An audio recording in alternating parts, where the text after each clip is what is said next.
You know what no one tells you about indifference? It's the most powerful aphrodisiac you never meant to use. She ignored your texts for weeks, maybe months, treating your attention like spam mail, until the day you stopped sending them. Now suddenly at 2 a.m., her name lights up your phone like a ghost, returning from the digital dead. Picture this. It's Tuesday night, 11:47 p.m. She's scrolling through Instagram stories, yours specifically, for the third time today. The apartment is quiet except for the hum of her laptop, still open to that work presentation she stopped caring about an hour ago. Your last message to her sits there, delivered but unread, dated 3 weeks back. But something changed 4 days ago. You stopped watching her stories, stopped liking her posts. That carefully curated selfie from her weekend brunch? No heart from you? The sunset photo with the profound caption about growth? Silence. And now, for the first time in months, she's wondering what you're doing. Not because she suddenly loves you, but because the mirror she used to see herself in has gone dark. This isn't about romance, it's about wiring. The human brain operates on a reward system so primitive it predates language itself. When something is abundant, your attention, your validation, your desperate 3 a.m. I miss you texts, the brain categorizes it as low value. It's basic economics translated into neurons and dopamine. But here's where it gets darker. The moment that resource becomes scarce, the amygdala fires up like a smoke alarm, screaming that something essential has been lost. She doesn't miss you. She misses the version of herself that existed in your eyes, the version that was desired, pursued, prioritized. When you stop caring, you're not just removing yourself from her life, you're removing a mirror she'd grown addicted to looking into. Think about slot machines for a moment. Casinos don't build billion-dollar empires on machines that pay out consistently. They build them on intermittent reinforcement, random, unpredictable rewards that hijack your dopamine system. When you were texting her daily, calling her beautiful, planning dates she'd cancel last minute, you were a vending machine. Press button, receive validation. Boring, predictable, worthless. But when you stop, when you become unpredictable, when your attention becomes a maybe instead of a certainty, now you're the slot machine, and suddenly she's pulling the lever, wondering why it's not paying out anymore. Phase 1 always looks the same. She notices the silence, but dismisses it. He's probably busy, she tells herself, even though she knows you were never too busy before. Phase 2. She checks your social media, looking for clues. Are you seeing someone else? Did you finally join that gym you talked about? Why does your smile look different in that photo from Saturday night? Phase 3. The reach out. It starts subtle.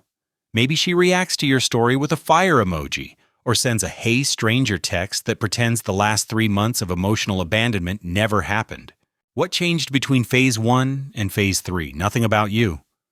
Everything about her perception of you. Let me paint you another scene.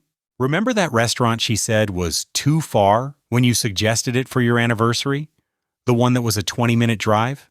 Last week, she drove 45 minutes to meet someone she matched with on Tuesday. Why? Because he hasn't texted her back yet. Because his attention isn't guaranteed. Because scarcity creates value in a way that abundance never can. This is cognitive dissonance at its most brutal. The same woman who couldn't find 20 minutes for someone who loved her will now clear her entire weekend for someone who might not even like her back. Here's where it hurts. You thought love was about consistency. You thought showing up every day would mean something. You operated under the illusion that emotional investment was like a savings account. Steady deposits would yield returns. But attraction doesn't work like a bank. It works like the stock market. Value fluctuates based on perception, not reality. And perception? That's controlled by availability. But here's where it gets even darker. When she comes back, and if you've truly stopped caring, it's not because she's learned to value you. It's because she needs to confirm she still can have you. It's ego regulation, not emotion. The moment you respond, The moment you show that flicker of interest, the countdown begins again. How long until she's bored? How long until your attention becomes worthless again? 2 weeks? A month? The cycle is as predictable as gravity. You want to know the really sick part? She's not conscious of any of this. In her mind, the narrative is different. She'll tell her friends she just wasn't feeling it before, but now she's seeing things differently. She'll convince herself that maybe she was wrong about you, that maybe there was something there worth exploring. These aren't lies. They're the stories her brain creates to justify the chemical reactions happening beneath her consciousness. The same way your brain convinced you that one more text, one more call, one more chance would finally make her see your worth. This dynamic isn't unique to her or to you. It's playing out in millions of relationships right now in coffee shops and bedrooms and office buildings around the world. The pursued become the pursuers the moment the pursuit stops. It's why the person who cares less controls the relationship. It's why playing hard to get is a cliche that somehow still works.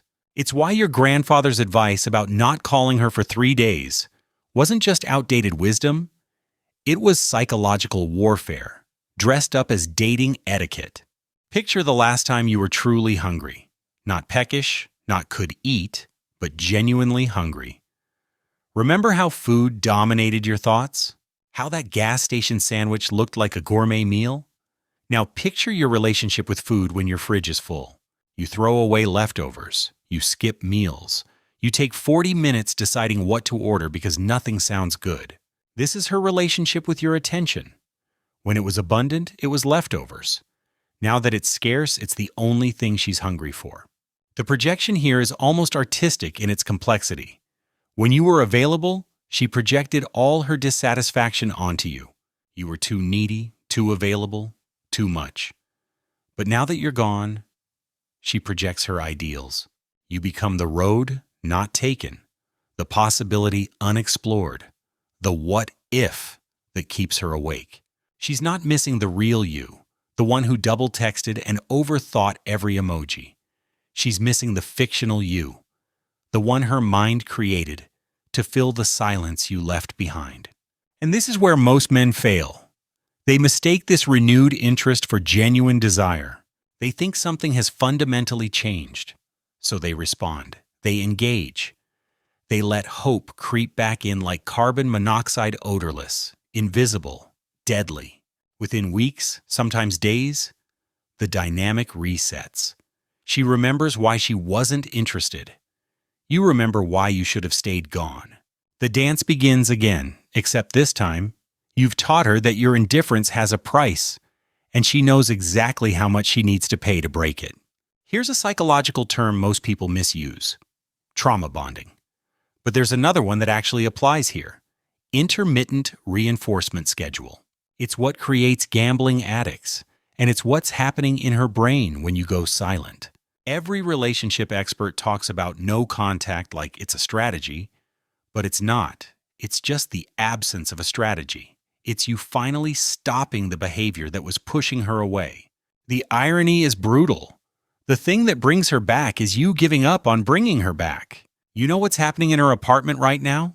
She's probably drafting a message to you, writing it, deleting it, writing it again. Something casual, but with subtext. Something that opens the door without seeming desperate. Hey, saw that band you liked is coming to town. Random, I know. Delete. Been thinking about that conversation we had about delete? How have you been? Too simple. Delete. The same woman who couldn't be bothered to respond to your paragraphs of emotional vulnerability is now agonizing over 3 sentences. But here's where it gets darker. And pay attention, because this is the part nobody wants to admit. She doesn't actually want you back. She wants the option of you back. She wants to know the door is still open, even if she never plans to walk through it. Your renewed indifference hasn't made her fall in love with you. It's made her fall in love with the idea of still being wanted by you. There's a difference, and that difference will destroy you if you don't understand it. The social media aspect makes this 10 times worse.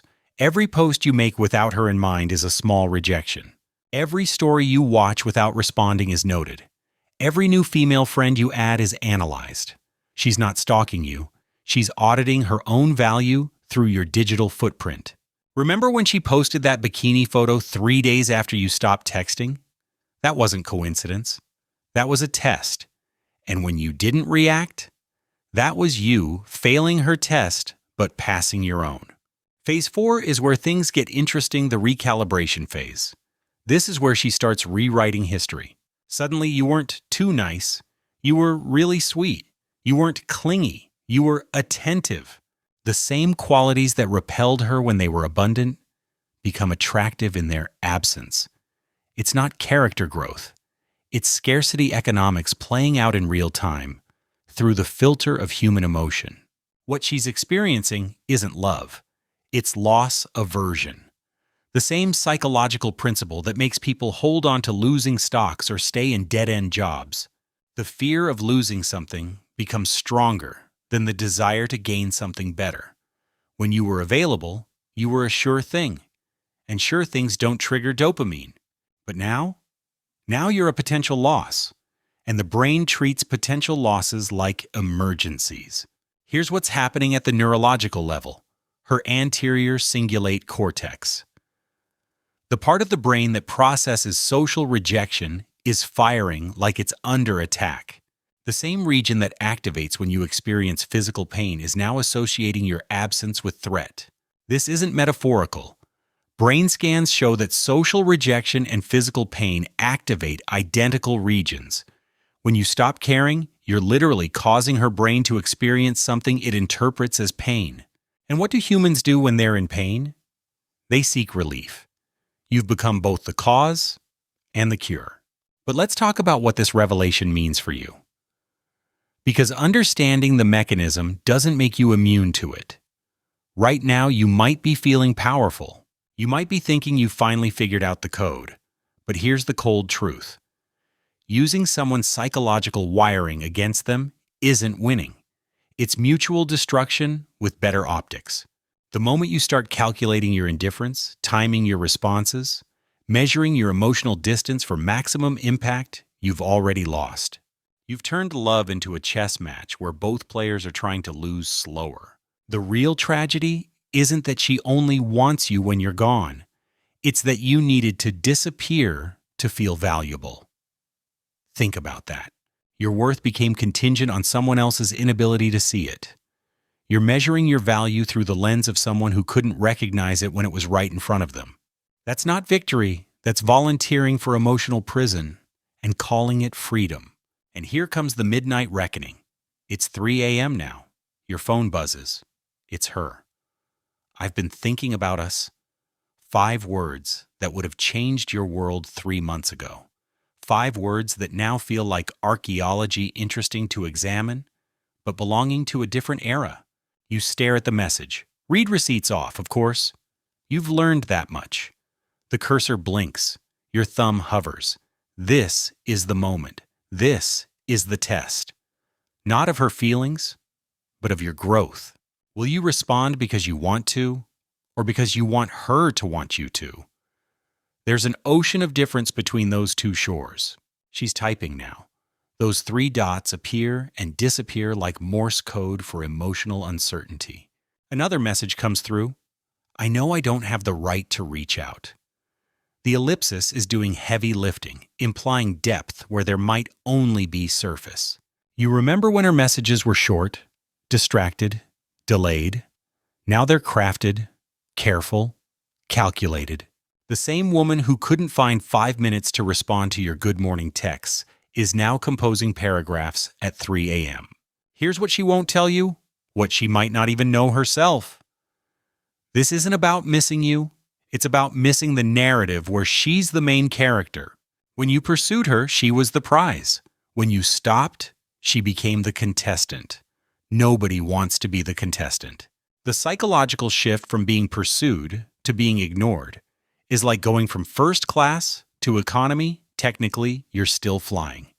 But the experience is jarring. You want to know something even darker? If you respond now, if you engage, You're not just resetting the cycle. You're confirming her deepest fear that your indifference was just another strategy, that your moving on was just moving sideways, waiting for her to notice. And once she knows that, once she confirms you're still available, the countdown begins again. Except this time it'll be faster. The devaluation period shortens with each cycle. What took months the first time will take weeks the second, days the third. The most brutal part? She's not the villain in this story, neither are you. You're both just humans running outdated software in a modern world. Your brain evolved to chase what runs and run from what chases. Hers did too. In a hunter-gatherer society, this made sense. In a world of read receipts and Instagram stories, it's a recipe for mutual destruction. You're both responding to biological imperatives that haven't updated for the digital age. But here's where it gets interesting, the moment of actual growth. Because right now, reading this, you have information your ancestors didn't. You understand the mechanism. You can see the matrix. The question isn't whether she'll miss you when you stop caring, she will. The question is whether you'll still be the same person who needs her to miss you to feel whole. That's the real evolution. Not learning how to make someone want you, but learning how to not need them to. She sent another message now. I know I messed up. Present tense admission of past tense behavior. It's almost poetic. The same woman who gaslit you into thinking you were too much is now admitting she wasn't enough. But here's what you need to understand. This isn't growth. It's negotiation. She's not apologizing for hurting you. She's apologizing for losing access to you. There's a difference. And that difference is everything. The social media psychology here is worth examining. When you stopped watching her stories, you removed yourself from her audience. And everyone needs an audience. That carefully curated life she's presenting, it needs witnesses to feel real. When you stopped witnessing, you created a gap in her reality. She doesn't miss your love, she misses your attention. She doesn't want your heart, she wants your eyes on her highlight reel. You weren't a boyfriend. You were a subscriber who paid in emotional currency. This is cognitive dissonance at its most elegant. Her brain can't reconcile the story where you're not good enough with the reality where you're no longer trying to be. So it rewrites the narrative. Suddenly, you were the one that got away instead of the one I pushed away. The brain would rather revise history than admit error. It's not malicious, it's protective. But protection and truth rarely share the same apartment. And now we reach the climax. It's 4 a.m. You haven't responded. Your phone sits there face down, like a door you're choosing not to open. For the first time in months, maybe years, you feel something you'd forgotten existed: power over your own narrative. Not power over her. Power over yourself. The ability to choose silence not as strategy, but as standards. You're not ignoring her to make her want you. You're ignoring her because you finally want yourself more. She'll send one more message, they always do. Something vulnerable this time. Maybe she'll mention a memory, a moment when things were good. She'll fish for nostalgia like it's currency. Remember that night when... But memories are just stories we tell ourselves, edited for comfort, filtered for pain. The night she's remembering isn't the night that happened. It's the night she needs to have happened to justify reaching out now. Here's the thing about intermittent reinforcement. It works both ways. Just as her irregular attention kept you hooked, your current absence keeps her spinning. But there's no winner in this casino. The house always wins, and the house is loneliness dressed up as strategy. You can play this game forever, trading periods of pursuit and retreat, mistaking intensity for intimacy, confusing chaos for chemistry. The final phase arrives with sunrise. She's asleep now, phone still in hand, your conversation still open but one-sided. You're awake, not because you're thinking about her, but because you're finally thinking about yourself. About the person you were before you needed someone else's validation to feel valid. About the life you put on pause waiting for someone to press play.